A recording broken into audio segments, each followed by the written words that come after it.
Taiwan issue ভুলভাবে সামলালে চীন যুক্তরাষ্ট্রের মধ্যে সংঘাত হতে পারে বলে মার্কিন প্রেসিডেন্টকে সতর্ক করেছেন চীনা প্রেসিডেন্ট। বেইজিংয়ে বৈঠকে দুই নেতার বাণিজ্য, প্রযুক্তি ও শুল্ক নীতি নিয়েও আলোচনা হয়।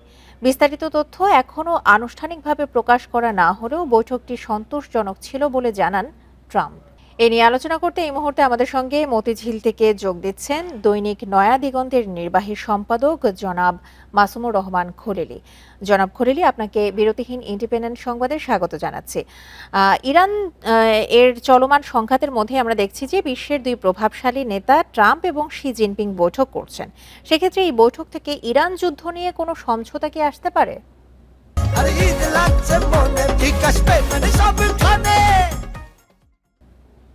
ইরান যুদ্ধের ইস্যুটা এই বৈঠকের একটা গুরুত্বপূর্ণ বিষয়।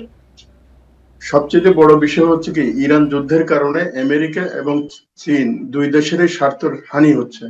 চীনের স্বার্থ হানিটা হচ্ছে তাদের নিরবচ্ছিন্ন যে জ্বালানি সরবরাহ পাওয়া, সেটা বড়ভাবে বিঘ্নিত হচ্ছে। আর আমেরিকা তো যুদ্ধে জড়িয়ে গিয়ে আভ্যন্তরীণ জনমত থেকে শুরু করে অর্থনৈতিকভাবে বড় ক্ষতির মধ্যে পড়েছে। স্বাভাবিকভাবেই এবার ট্রাম্পের চীন সফর, যদিও এই সফরটা যুদ্ধের আগে ঠিক করা হয়েছিল, এই সফরের একটি গুরুত্বপূর্ণ বিষয় হচ্ছে ইরান ইস্যু। কারণ ইরানকে কোনোভাবেই নতজানু করা যাচ্ছে না, আত্মসমর্পণ করা।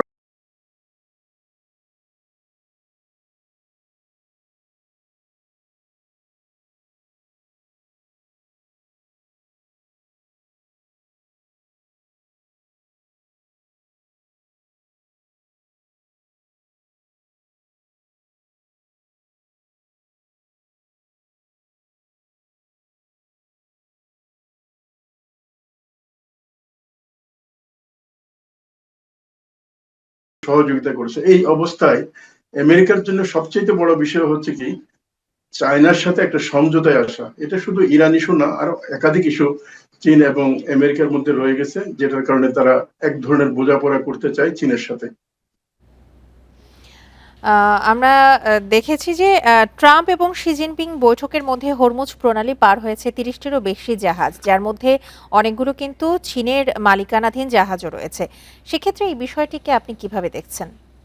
হ্যাঁ, এটা হচ্ছে কি, ভবিষ্যতে একটা সমঝোতার একটা সিগন্যাল হিসেবে আমরা দেখতে পারি। প্রথম কথা হচ্ছে কি, দুই নেতার মধ্যে যে আলাপ আলোচনা যে ভাষাটা, বিশেষ করে শি জিনপিংয়ের যে প্রশংসা ট্রাম্পের মুখ থেকে আসছে, তাতে ধারণা করা যায় যে ইরানের ব্যাপারে দুই পক্ষ মোটামুটি কাছাকাছি আসছে। তার মানে হচ্ছে একটা শান্তি চুক্তি হওয়ার ব্যাপারে দুই পক্ষ আসছে। এর আগে পাকিস্তান এবং চীন শান্তি চুক্তির ব্যাপারে 5 দফা একটা বেসিক ফান্ডামেন্টালস ঠিক করেছিল আর কি, যার ভিত্তিতে শান্তি আলোচনা হতে পারে, এবং ইরানও সেটার সাথে সম্মত হয়েছে। তার মানে একটা বরফ গলার কাজ কিন্তু হয়ে গেছে। যদিও আমেরিকানরা যে শর্তগুলো দিচ্ছে এবং যে কথাগুলো বারবার ট্রাম্প বলছেন, এটা কিন্তু ইরান মোটে স্বীকার করে নেয়। তার মানে হচ্ছে একটা সমঝোতা হবে, তবে কোনোভাবেই আমেরিকার শর্তে না, আবার হয়তো পুরোপুরি ইরানের শর্তেও না, মাঝামাঝি একটা সমঝোতা হতে পারে।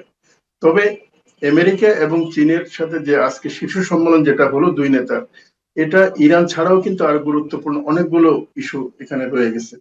এর মধ্যে একটা বড় ইস্যু হচ্ছে আমেরিকা তার অর্থনৈতিক যে প্রাধান্য এবং প্রভুত্ব বলবো আমি, সেটা বিঘ্নিত হওয়ার একটা বড় ধরনের আশঙ্কা সামনে চলে আসছে।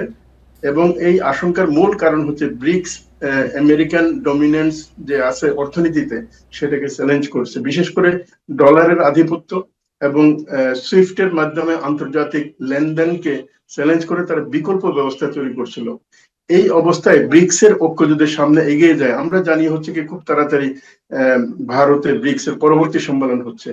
এই তিনটা বড় দেশ, বিশেষ করে রাশিয়া, চীন এবং ভারত যদি একই অক্ষে থাকে এবং তারা যদি আমেরিকান আধিপত্যকে চ্যালেঞ্জ করতে যায়, তাহলে যুক্তরাষ্ট্র একটা বড় ধরনের বিপত্তির মধ্যে পড়বে। আমার ধারণা তারা প্রথমে চেষ্টা করেছিল চীন এবং রাশিয়ার বিপরীতে ভারতের সাথে একটা কৌশলগত সম্পর্ক বিনির্মাণের, সেটা সফল হয়েছে বলে মনে হয় না। সাম্প্রতিক সময়ে আমরা রাশিয়ার সাথে তাদের যে প্রতিরক্ষা চুক্তিগুলো দেখি, অত্যন্ত সুগভীর প্রতিরক্ষা চুক্তি। এতেই বোঝা যায় যে আমেরিকার সাথে ভারতের সম্পর্ক এক প্রকার কৌশলগত সম্পর্ক আমরা যেটা বলতে পারি, এটা ব্যর্থ হয়ে গেছে এবং এটা বিফল হয়ে গেছে। এই অবস্থায় আমেরিকা তার নিজের স্বার্থে বৈশ্বিক প্রাধান্য বিস্তার করার জন্য এবং অর্থনৈতিক আধিপত্য ধরে রাখার জন্য চীনের সাথে একটা সমঝোতা করা ছাড়া কোনো বিকল্প ছিল না। যদি চীন, রাশিয়া এবং ভারত একসাথে আমেরিকাকে চ্যালেঞ্জ করে, সেটা অর্থনীতি এবং ভূ রাজনৈতিক বিষয় এবং অন্যান্য ইস্যু মধ্যপ্রাচ্য সহ, তাহলে আসলে আমেরিকা বড় ধরনের একটা বিপদের মধ্যে পড়ার সম্ভাবনা ছিল। এই কারণেই ট্রাম্প তার প্রধান ইস্যুটা ছিল হচ্ছে চায়নার সাথে একটা সমঝোতায় পৌঁছানো। আমরা কিন্তু ইতোমধ্যেই দেখেছি যে তাইওয়ান ইস্যু যদি ভুলভাবে সামলানো হয় তাহলে চীন যুক্তরাষ্ট্রের সংঘাত হতে পারে বলেও মার্কিন প্রেসিডেন্টকে জিনপিং সতর্ক করেছেন। এই বিষয়ে আপনি কি বলবেন? শি জিনপিং চারটা সংবেদনশীল বিষয়ে রেড সিগন্যাল বলা যায়, মানে এটা হচ্ছে এই ক্ষেত্রে কোনো ধরনের সমঝোতা হবে না। এর মধ্যে এক নম্বরে হচ্ছে তাইওয়ান। তাইওয়ান হচ্ছে চীনের জন্য অত্যন্ত সংবেদনশীল ইস্যু। কখনো তাইওয়ানের ইস্যু নিয়ে আমেরিকার সাথে চীন আলোচনা বা সমঝোতার জন্য রাজি হয় না, এক্ষেত্রেও হবে না। এই সংবেদনশীলতাটা আমেরিকা খুব ভালোভাবে বুঝে বলে তাইওয়ান ইস্যুতে খুব বেশি চাপ দিয়েছে বলে আমার মনে হয় না। হয়তো একটা আলোচনা আসতে পারে। দ্বিতীয় যে বিষয়টা সেটা হচ্ছে, এই যে বাণিজ্য যুদ্ধ শুরু করেছিল ট্রাম্প এবং বিভিন্ন ধরনের নিষেধাজ্ঞা শুরু করেছিল, এটা আরেকটা গুরুত্বপূর্ণ আলোচনা।